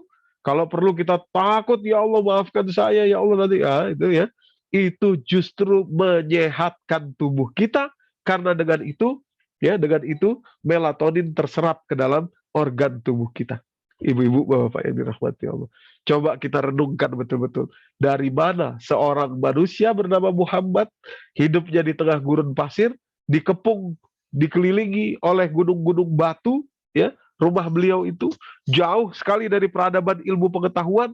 Dari mana kok bisa punya informasi sedetail ini, sampai sedalam ini, ibu-ibu yang dirahmati Allah, kalau bukan Al-Quran ini adalah kitab Allah, ya, tulisan Allah, Allah yang punya. Ibu-ibu yang dirahmati Allah. Ya, jadi sebelum paham tentang ini, ya, setiap baca ayat ini, itu saya udah hafalkan ini surat Ali Imran ini, nggak ada rasanya sebelum paham ini, ibu-ibu. Ya, as-sabirin was-sadiqin wal qanitin wal munfiqin bil ashar syahidallahu annahu la ilaha illallah, nggak ada rasanya, nggak ada rasanya. Ya, jadi hafal ya hafal, masuk ya masuk, baca ya baca, tapi nggak ada rasanya. Tapi setelah ngerti seperti ini, wah, kalau lewat ayat ini, wal mustaghfirina bil ashar, terbayang betul kasih sayang Allah kepada kita. Sampai sedetail itunya, ya, Allah memberikan solusi dalam kehidupan kita itu, ya. Jadi kita ini sehat dari dalam tubuh bisa, itu ibu-ibu yang dirahmati Allah Bapak, ya. Cuma harus diaktifasi lewat cara-cara yang diajarkan oleh Al-Quran, ya. Baik, saya pikir ini saja ibu-ibu, bapak-bapak, 2 contoh saya sampaikan bagaimana Al-Quran itu sesungguhnya adalah ledakan yang amat dahsyat kepada pemahaman kita, tadi soal ikan, ya, dan soal hormon melatonin yang Al-Quran ajarkan kepada kita. Jadi itu ini 2 dari sekian banyak, ibu-ibu, bapak-bapak, ya. Kalau mau dijabarkan semua itu, lah nggak cukup waktu kita. Butuh buku sendiri, bisa dijadikan buku sendiri nih, ibu-ibu, bapak-bapak yang dirahmati Allah. Banyak hal yang seperti ini yang luput dari bacaan kita di dalam Al-Quran. Ya, Bapak Ibu yang dirahmati Allah. Ngomong-ngomong menarik juga tuh ya, kalau ada yang bisa menuliskannya dalam bentuk buku itu ya, bisa disampaikan itu. Jadi banyak sekali yang seperti ini ya, yang merupakan isi dari Al-Quran, yang itu merupakan satu keajaiban yang luar biasa yang tidak akan kita rasakan kalau kita tidak mempelajarinya, memahaminya dengan benar.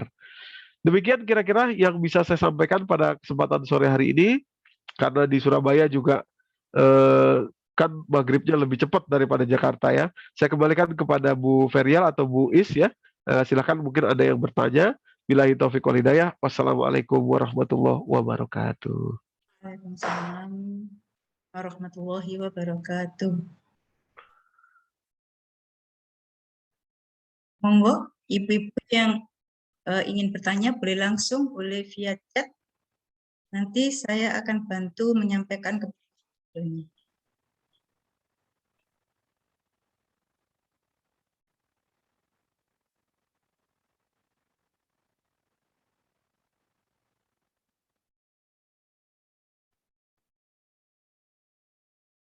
Masih unmute.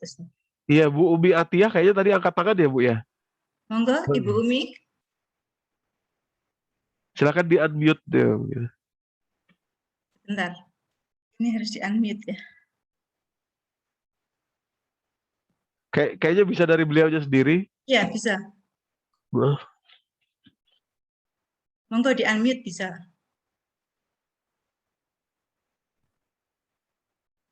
Ibu Umi.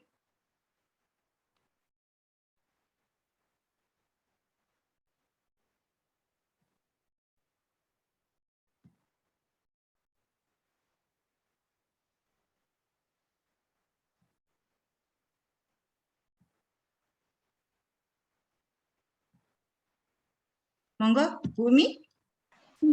Iya, saya tidak diizinkan oleh host. Oh, sudah ya, oke. Sampun, bisa.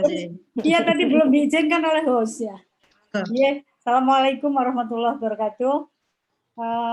Terima kasih Bu Is, terima kasih Ustadz Doni. Saya baru pertama kali ini ikut pengajian yang isinya luar biasa, ya. Jadi saya berpikir luar biasa, ini betul-betul membuktikan bahwa Allah itu tidak main-main menciptakan apa yang ada di bumi dan langit.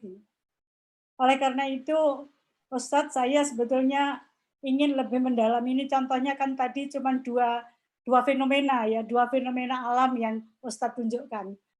Barangkali dengan 2 fenomena ini aja sudah luar biasa ya. Jadi akhirnya apa yang ditunjukkan Allah, halal, haram dan sebagainya itu sebetulnya manusia tidak usah berpikirlah, ikut aja begitu sebetulnya. Ya itu barangkali yang memberikan hikmah pada hari ini. yang kemarin-kemarin saya belum pernah dapat pelajaran seperti ini. Terima kasih, itu aja Ustadz. Karena Terima saya kasih. luar biasa membukakan hati saya ya. Betapa Allah itu luar biasa, Al-Quran itu luar biasa. Terima kasih Ustadz. Terima kasih Bu Umi. Iya, saya tanggapi ya sedikit Bu Is. Jadi betul, Ustadz. ya. Jadi betul sekali Bu Umi. Bu Umi Atiyah betul sekali. Jadi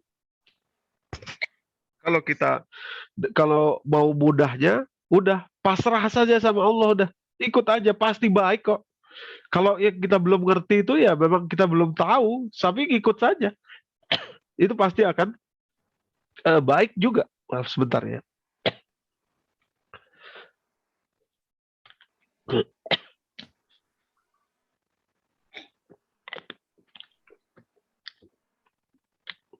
Oke. Jadi betul sekali kata Bu Umi tadi, udah pasrah saja. Ya, pasrah bongkoan kalau kata orang gitu ya. Nah, ikut aja. Nanti pasti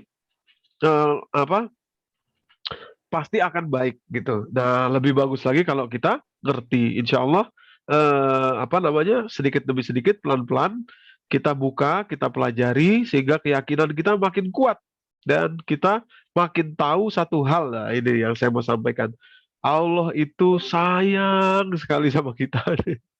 Sampai diurusi segitunya kita itu. Ya. Sampai segitunya kita diperhatikan, diurusi, diberi oleh Allah Subhanahu wa taala. Jadi tidak boleh kita suuzon kepada Allah. Nah, nanti umpama kita dapat kesulitan dalam kehidupan, loh kok cepat suuzonnya? Allah kok nggak ini sama saya ya? Allah kok kok ninggalin saya, kok cobaannya begini beratnya? Itu yang paling tidak boleh. Kenapa? Banyak hal di atas kehidupan kita ini yang betul-betul kasih sayang Allah itu luar biasa. Luar biasa. Malu kita kalau sampai kita suuzon sama Allah itu. Ya, itu yang paling penting. Demikian kira-kira Bu Umi Atiyah dan ibu-ibu bapak-bapak semua. Terima kasih Ustadz. Terima kasih Bu. Ini sementara menunggu yang langsung ya Ustadz, ada pertanyaan dari siapa?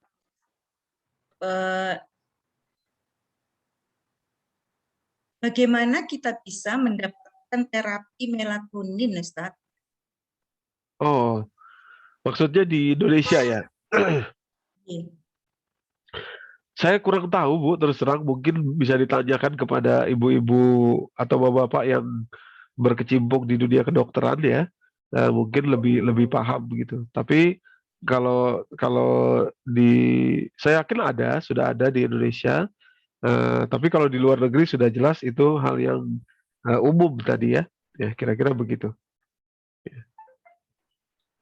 Kemudian ada yang raise hand ini Ustadz, Ibu Nino, Tri Wahyuni dulu, setelah itu Bu Bukna.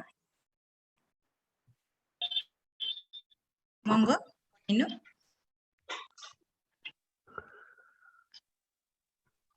Oke, terima kasih Ibu Ketua. Dan untuk Pak Ustadz, saya mau bertanya masalah hormon yang sakti tadi, hormon melatonin. Iya.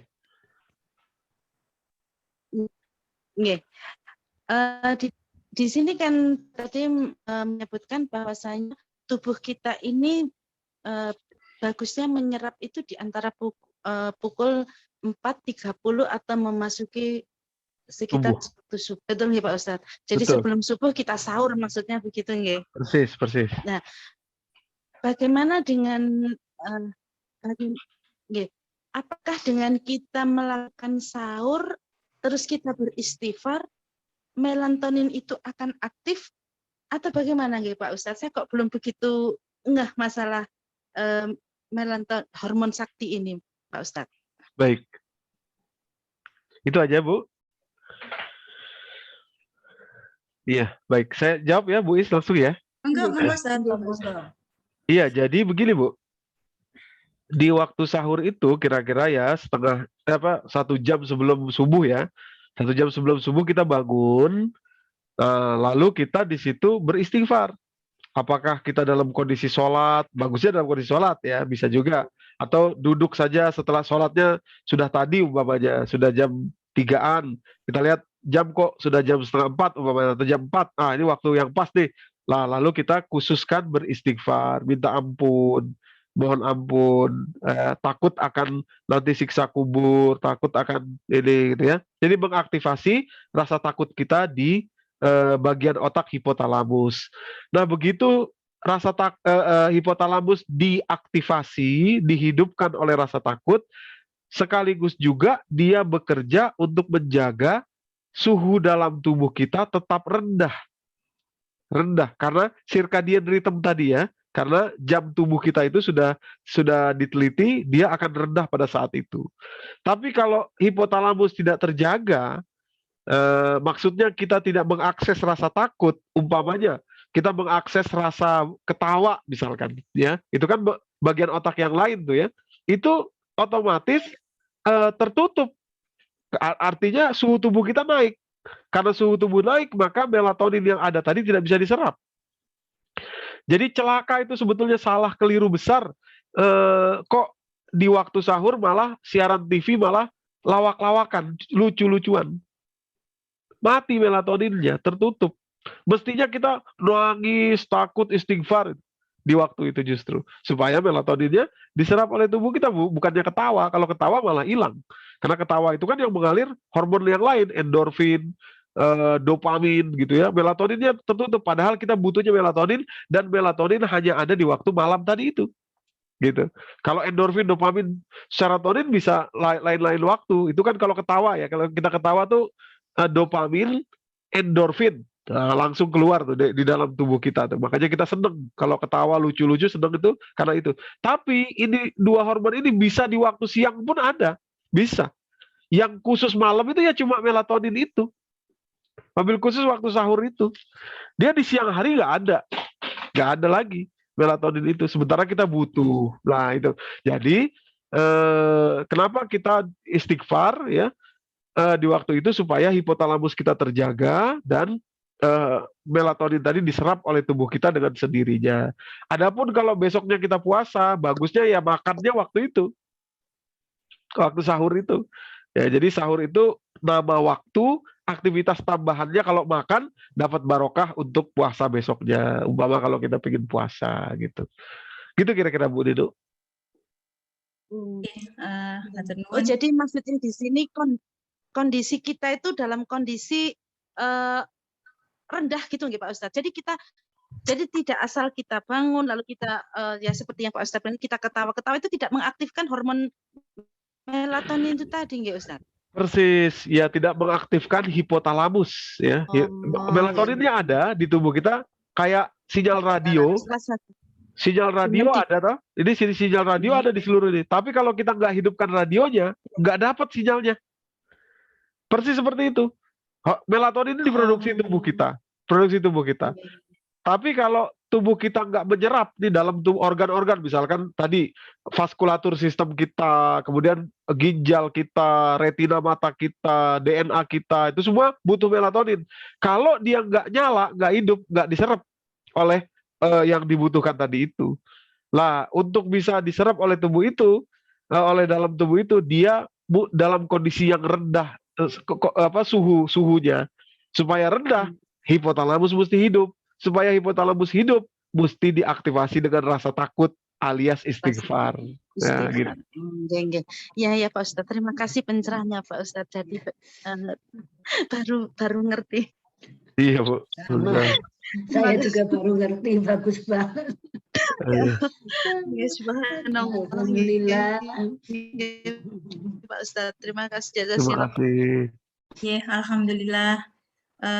Selanjutnya Ibu Bugna ya Ustadz, monggo. Ya, Sudah raise hand. Ya, terima kasih Bu. Assalamualaikum Ustadz Doni. Waalaikumsalam. Surabaya. Ya, mungkin Ustadz, Masya Allah, saya mendengarkan pencerahan dari Ustadz ini, saya juga baru bagaimana caranya agar kita bisa merasakan lezatnya Al-Quran itu. Lah, saya terutama kalau yang beberapa kali ikut kajian itu baru merasakan itu sekarang. Saya membayangkan kasarannya kan bahwa kita kasarannya samina wa atokna terhadap apa yang tertulis di Al-Quran itu.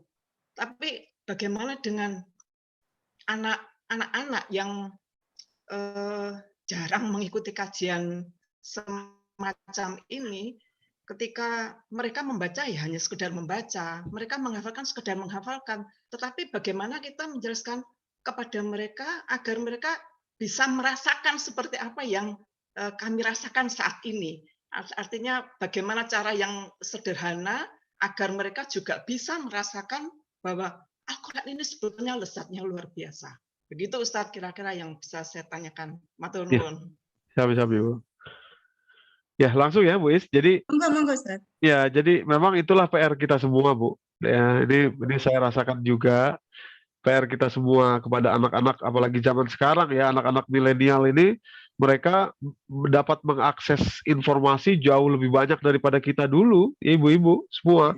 Dulu kita untuk tahu satu hal itu butuh clipping koran, butuh ini, butuh anu, lama sekali nunggunya. Anak sekarang berapa detik juga dia bisa langsung cari. Apa saja ada di genggaman dia. Sehingga cenderung secara psikologi dan sosiologis cenderung merendahkan apa-apa yang dianggap tidak sesuai oleh mereka, tidak menarik. Ya, wabil khusus soal agama ini, ya. Oh, ada kajian Quran, walah kajian Quran, gitu. Nah, cara kita mestinya menyampaikan kepada mereka, Quran tuh nggak seperti yang kamu kira loh. Wah, keren loh Quran itu. Apa ilmu yang kamu ini tuh itu Quran semua isinya. Kalau kamu mau dengerin, wah itu kamu bisa jadi keren di antara teman-temanmu loh. Nah, itu mungkin salah satu cara yang bisa kita pakai itu ya. Karena memang Al-Quran itu sumber ilmu.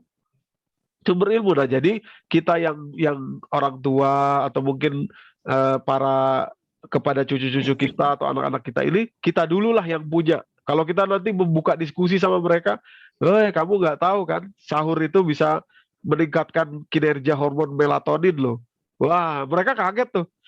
Ya, jadi sekarang terapi kanker itu yang paling baik pakai hormon melatonin loh. Nah, ada hormon lain juga namanya endorfin. Wah, itu bisa kaget mereka. Wah, ibu saya kok ngerti. Dari mana ibu ngertinya? Makanya ngaji lah itu. Jadi memang harus kita aja dulu nunjukin kepada anak-anak kita sampai mereka kaget. Ibu kok bisa ngerti-ngerti? Sampai segitunya. Makanya ngaji kamu. Hari ini ikut ngaji nanti. Gitu kira-kira, Bu.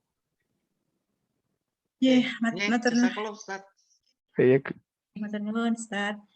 Selanjutnya dari Ibu Surti Kanti Irvin, ini menanyakan Ustadz, memang kita harus mengerti bahasa Arab, Ustadz. Maksudnya untuk mengimplementasikan atau memahami dan mengimplementasikan itu. Iya. Jadi, oke, saya jawab ya. Jadi kalau ibu punya waktu untuk mempelajari bahasa Arab, monggo, bagus sekali. Kalau ibu punya waktu ya. Tapi kan maksud saya begini, kalau umpamanya kalau belajar bahasa Arab itu lama, Bu. Mesti belajar ada wazan bergantinya kata, kemudian mudhof ilaih itu apa, ini macam-macam lah. Ya, banyak.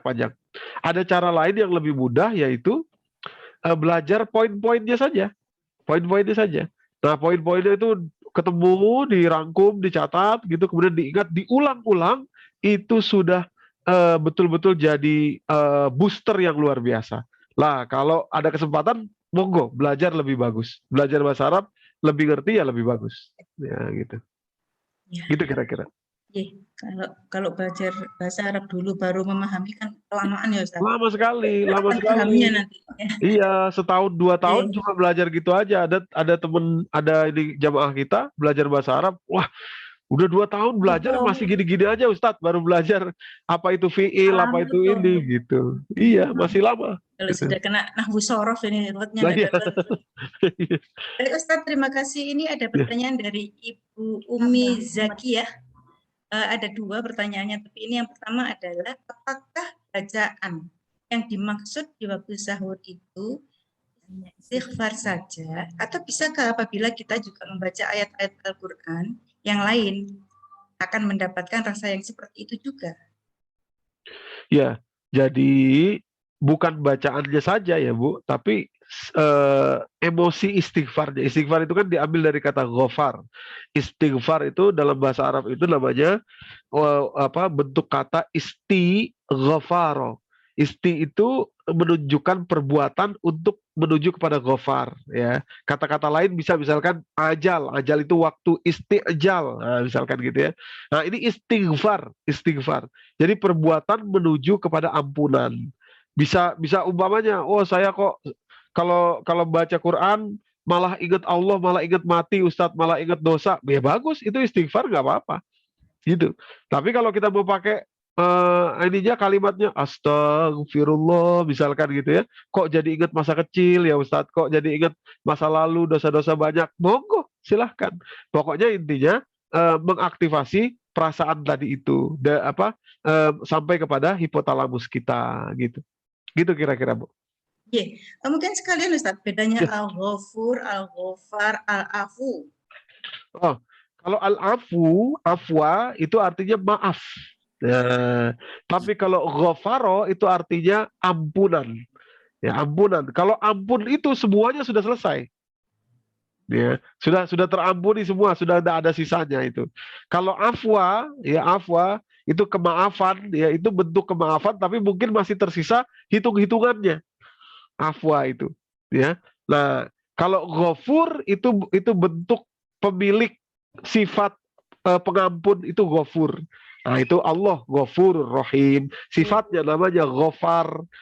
Kalau kita minta itu istighfar, minta sifat Allah itu supaya diberikan kepada Allah memberi sifat pengampunnya itu untuk mengampuni dosa kita. Namanya istighfar. Gitu. Ini saya masuk ke Ibu Ani Minarni, Ustaz. Mengaji Al-Quran harus ke Ustadz ya?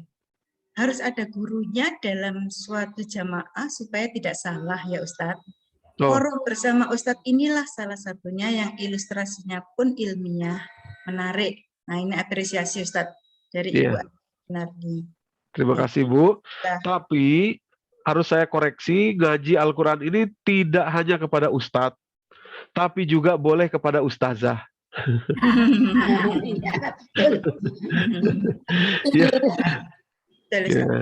Ya, intinya kalau memang ibu merasa cocok dan merasakan manfaatnya, monggo mudah-mudahan istiqomah terus ngaji gitu. Kita terus ngaji pelan-pelan. Tadi saya katakan meski cuma sedikit tapi terus itu lebih baik daripada banyak tapi cepat hilangnya gitu. Jadi supaya membekas ya kita di dalam kehidupan itu membekas gitu. Demikian Bu. Terima kasih.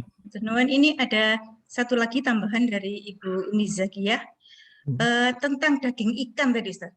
Seperti yang Ustaz terangkan, apakah mungkin karena keterangan Ustaz tadi yang menyebabkan satu-satunya hewan yang tidak perlu disembelih dengan benar dan bahkan dalam keadaan sudah mati pun atau bangkai, ikan masih bisa dikonsumsi manusia. Allah Ustaz. Betul sekali, betul persis itu Bu. Ya selain karena dagingnya segar ya, dia juga kalau dia berasal, tapi harus yang laut ya, ikan laut. Kalau ikan air tawar tidak bisa, karena proses pembusukannya lebih cepat kalau ikan air tawar. Kalau ikan laut itu karena asin, ya jadi dia lebih lama gitu ya. Tapi kalau ikan air tawar cepat, nah, jadi artinya pembusukannya lebih cepat. Kalau ketemu ikan laut terus langsung dibakar gitu pakai kecap, pakai sambal kecap, nah itu cocok. Nah, bisa. Ya. Artinya memang betul karena ikan itu segar gitu. Jadi Bu Umi Zakiyah ini dari Fakultas Perikanan Ustaz. Oh. Ahlinya Ustaz. Ahlinya iya. Wah, mesti disampaikan itu bahwa Al-Qur'an sudah bicara tentang ikan tuh, Bu. Nah, jauh-jauh hari sebelum ada Fakultas Perikanan, bahkan di tengah gurun pasir yang jauh dari laut. Insya Allah Ustaz. Jazakallah khair. Baik Ibu. Selanjutnya dari Ibu Lina Ustaz. Pada saat setelah subuh, mana yang lebih baik? Memperbanyak zikir atau membaca Al-Quran? Oh, baik. Nah, Quran? dari Bandung. Iya. Terima kasih. Silakan Ibu buka Quran surat 17, surat Al-Isra, ayat 78. Ya, itu 79-nya. Ini 78-nya. Atasnya ya. Atasnya 78-nya. Kalimat Allah, Aqimis sholata liduluki syamsi ila ghasakil lail wa qur'anal fajr. Inna qur'anal fajri kana masyhuda. Jadi sholat ada 5, yang 4 itu sholat zuhur, asar, maghrib sama isya, itu disebut sholat. Aqimis sholata, dirikan sholat liduluki syamsi, ketika mulai dari matahari tenggelam, maksudnya zuhur asar, ila ghasakil lail, sampai terbenamnya matahari. Satu sholat khusus disebut dengan nama, bukan sholat namanya, tapi Quran al-Fajr. Justru bacaan Qurannya yang disoroti di situ. Nah, yang menarik adalah Quran al-Fajr, waktu fajar bukan hanya sholat subuh saja, tapi panjang sampai setelah sholat subuh sampai waktu syuruk. Jadi ada pesan tersirat betul-betul halus sekali di ayat ini, sebaiknya kita menghabiskan waktu setelah subuh itu sampai syuruk dengan Al-Quran. Ya, dengan Al-Quran. Ya, berdasarkan ayat tersebut. Demikian kira-kira, Bu. Baik, terima kasih Ustadz. Sekalian Ustadz, tadi kan Aqimis sholat ya Ustadz ya. Ya. Kenapa tidak kerjakan tapi dirikan Ustadz? Itu luar biasa maknanya ya. Kata-kata koma yakum ya itu membutuhkan keseimbangan, ibu-ibu. Itu bedanya dengan fa'ala yaf'alu atau mengerjakan ya. Kata-kata kum ya itu berdiri, itu membutuhkan keseimbangan. Umpama contoh, kita berdiri butuh 2 kaki. Kalau 1 kaki kita nggak akan bisa lama berdiri gitu. Nah, sehingga yang namanya aqimis sholah itu membutuhkan keseimbangan, maksudnya kuda-kuda yang lebih kuat. Orang nggak mungkin mendirikan sholat, artinya sholat tepat waktu, sholatnya dijaga. Wah, saya sudah waktunya sholat, saya sholat dulu ya. Saya dulu ya, kita tutup dulu untuk sholat ya, kita ini dulu berkorban demi sholat. Tidak mungkin terjadi kalau dia tidak punya kuda-kuda. Kuda-kuda itu ibarat tubuh kita adalah kaki, ibarat semangat kita adalah kepahaman kita, pemahaman kita, keimanan kita, ketakwaan kita. Ya, jadi tidak mungkin seseorang. Jadi gini, orang melaksanakan sholat, tapi mungkin di akhir waktu, oh iya sebentar lagi maghrib nih, saya sholat asar dulu ya, umpama gitu ya. Oh ya sebentar lagi udah mau jamnya asar nih, saya belum sholat zuhur ya, lupa ya gitu. Itu berarti dia tidak mendirikan sholat, tapi mengerjakan sholat. Ya gitu. Karena mendirikan butuh lebih dari itu. Butuh kuda-kuda yang kuat. Kuda-kuda yang kuat itu dalam kehidupan sehari-hari. Wih, udah waktu sholat. Kita berhenti dulu ya. Lagi rapat, berhenti dulu ya. Kita sholat dulu, nanti sambung lagi. Nah itu. Kan butuh keberanian, butuh kebiasaan. Nah itulah kuda-kudanya. Itulah aqimis sholah. Ya. Bukan fa'alus sholah. Bukan mengerjakan sholat, tapi mendirikan sholat. Ya. Demikian, Bu. Kira-kira. Jazakallah Ustaz. Ini Ibu atau Bapak ya? Ibu Wahyu. Ustaz, istighfar yang disarankan bacaannya yang paling afdol apa? Oh, baik. Untuk Ibu atau Bapak Wahyu, istighfar yang paling afdol itu adalah sayyidul istighfar. Ya, kalimatnya gini, Allahumma anta rabbi la ilaha illa anta khalaqtani wa ana abduka wa ana ala ahdika wa wa'dika mastata'tu a'udzubika min syarri ma sana'tu abu'u laka bi ni'matika alayya wa abu'u bi dzambi faghfirli fa innahu la yaghfiru dzunuba illa anta. Silakan Bapak atau Ibu cari di internet, banyak tuh, tinggal di print aja yang gede-gede gitu di 1 lembar. So nanti biar sambil ngafal juga, bangun subuh, baca lama-lama hafal tuh, bisa hafal lama-lama. Ininya sayyidul istighfar. Ya. Baik, baik. Jazakallah. Baik. Baik, jazakallah Ustaz. Ini sudah habis yang di chat. Masih ada ibu-ibu yang mau bertanya langsung kepada Ustaz. Ini masih ada 10 menit lagi.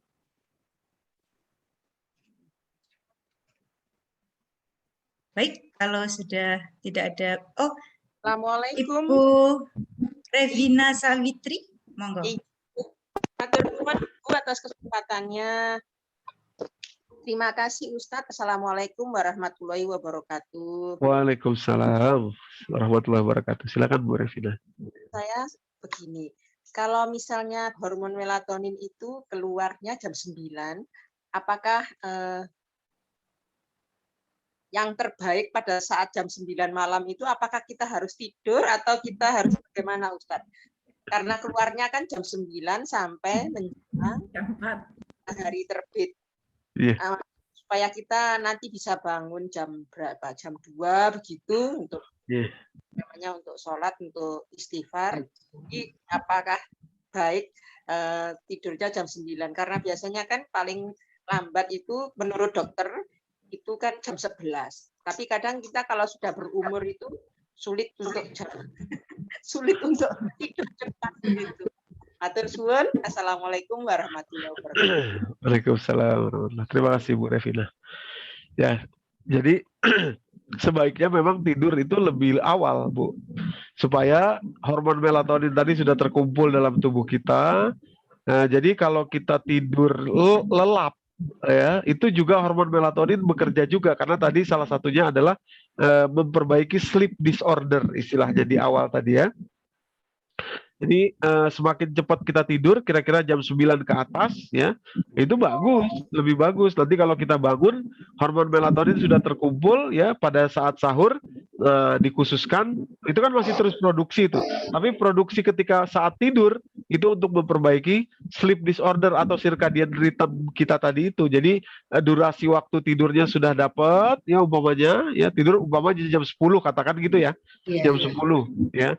Bangun umpama jam 2, jam setengah 3 itu cocok ya. Terus sholat malam, sholat tahajud ya, sholat tahajud lah. Kita lihat jam sudah jam setengah 4, di situ kita istighfar. Nah, gitu kira-kira yang pas kira-kira begitu anunya, alurnya gitu, Bu.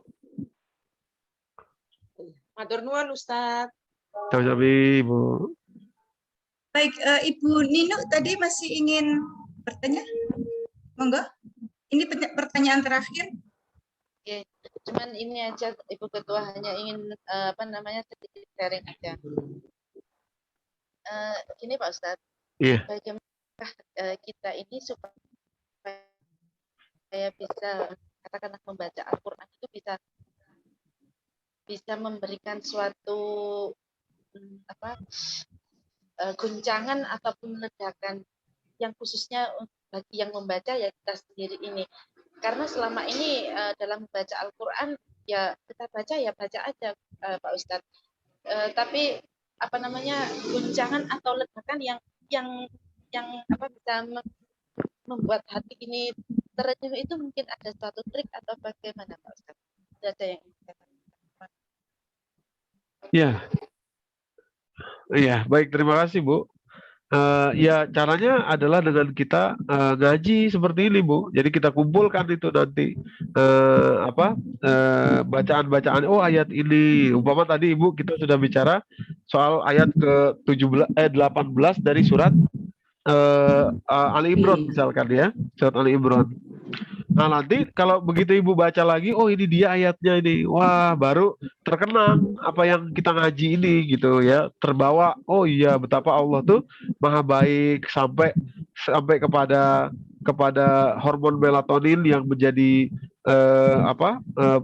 reparasi untuk organ dalam tubuh saya dipikirin juga gitu. Caranya begini gitu. Nah, jadi kumpulin nanti sedikit-sedikit. Oh, sini kumpul, sini tulis. Jadi begitu baca lagi, rasanya sudah beda. Nanti kalau lama-lama terus begitu, lama-lama tercipta rasa itu, sehingga rasa itulah nanti yang akan kita bawa setiap kali kita baca, walaupun ayatnya sudah berbeda lagi, gitu. Sudah ayat yang lain lagi, gitu ya. Karena sudah terbiasa dengan rasa yang luar biasa, yang enak tadi itu.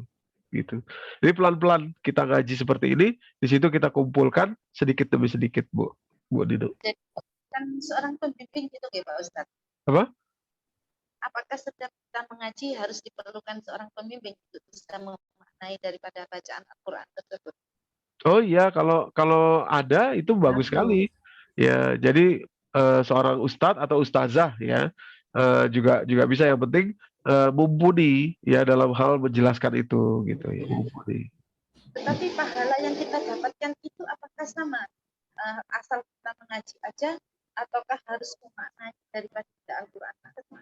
Oh ya, beda seperti orang nyanyi nih pakai gitaran ya, umpama orang nyanyi dari Sumatera Utara tuh pakai gitaran, wah nyanyi butet, dia nyanyi begitu ya sambil nangis gitu ya, teringat kampung halaman, teringat masa kecilnya, itu pakai gitaran gitu. Sama orang Surabaya suruh nyanyi lagu Sumatera Utara yang nggak ngerti apa butet apa itu, beda, isinya beda.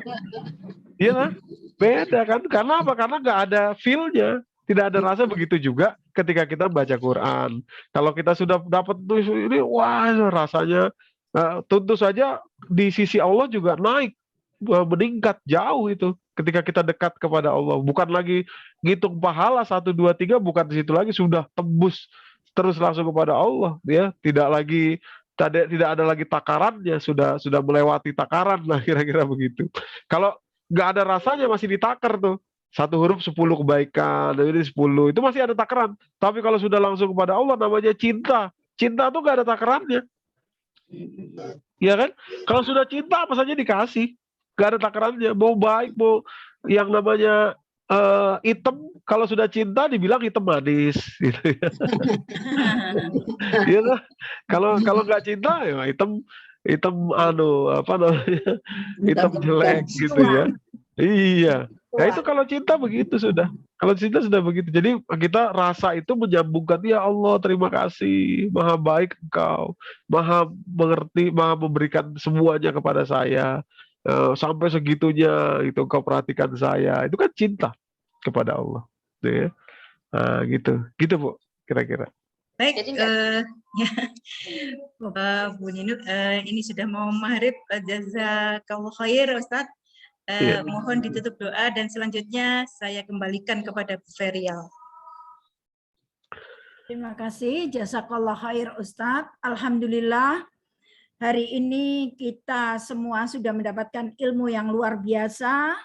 Masya Allah, mudah-mudahan Allah memberikan kefahaman, kemudahan bagi kita semua untuk meningkatkan rasa dalam Al-Quran, mempelajari Al-Quran dengan cara mentadaburinya. Tentunya perlu bimbingan Ustadz ataupun Ustadzah. Satu kata yang terpenting yang harus kita pegang, sedikit tapi tetap istiqomah. Seperti kita ketahui, Allah cinta dengan amalan yang istiqomah walaupun tidak banyak. Fusilat 30, insya Allah. Jazakallah khair Ustadz, dan mohon ditutup dengan doa. Baik. Terima kasih ibu-ibu semua. Kita tutup dengan doa kafaratul majlis sama-sama ya. Kita awali dengan istighfar dulu. Astagfirullahalazim. Astagfirullahalazim. Astagfirullahalazim. Subhanaka Allahumma bihamdika asyhadu an la ilaha illa anta astaghfiruka wa atubu ilaik. Terima kasih ibu-ibu semua. Terima kasih. Assalamualaikum warahmatullahi wabarakatuh. Terima kasih ibu sekalian, jazakillah khair. Insyaallah kita ketemu lagi ya. Terima kasih. Saya mohon pamit ya ibu-ibu semua. Assalamualaikum. Assalamualaikum warahmatullahi wabarakatuh. Terima kasih. Terima kasih ibu-ibu sekalian. Alhamdulillah. Terima kasih Bu Ferial. Bu Ferial, sama-sama.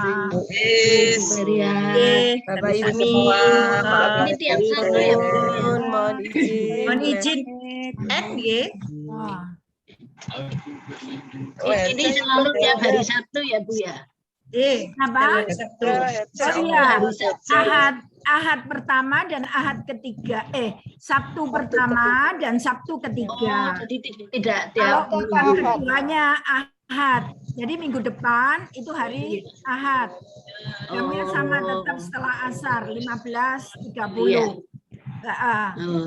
Kalau pekan kedua itu tentang hadis yang dibahas lanjutan dari 76 dosa besar yang terabaikan. Insya Allah pekan depan, Bu. Terima kasih infonya. Terima kasih Pak Bu Maryam. Mudah-mudahan nanti saya di Sama-sama. Assalamualaikum warahmatullahi wabarakatuh. Waalaikumsalam warahmatullahi wabarakatuh.